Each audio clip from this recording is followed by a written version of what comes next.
नमस्कार विद्यार्थी मित्र हो. मानसशास्त्रीय परिचय या प्रकरणाचा शेवटचा भाग आज आपण पाहणार आहोत.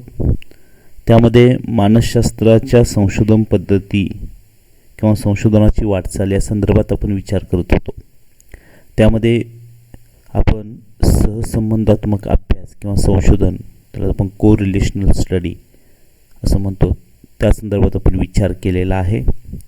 आज आपण प्रायोगिक संशोधन म्हणजेच एक्सपेरिमेंटल रिसर्च या संदर्भात विचार करणार आहोत. आता प्रायोगिक संशोधन हे सहसंबंधात्मक संशोधन पद्धतीप्रमाणे या पद्धतीमध्ये सुद्धा 2 किंवा अधिक परिवर्त्यामधील संबंध हा प्रस्थापित केला जातो. म्हणजे एक परिवर्तित दुसऱ्याचे कारण आहे हे निश्चित करण्यासाठी किंवा हे निश्चितपणे सिद्ध करण्यासाठी प्रायोगिक पद्धतीचा वापर केला जातो.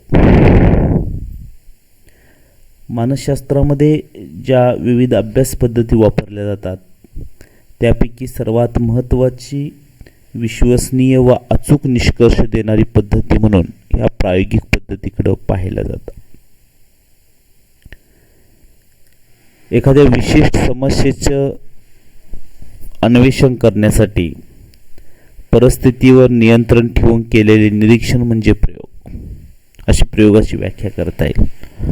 थोडक्यात प्रयोग म्हणजे काय, तर नियंत्रित वातावरणामध्ये केलेलं निरीक्षण म्हणजे प्रयोग. किंवा 2 किंवा अधिक परिवर्त्यामधील परस्पर कार्यकारण संबंध निश्चित करणं म्हणजे प्रयोग.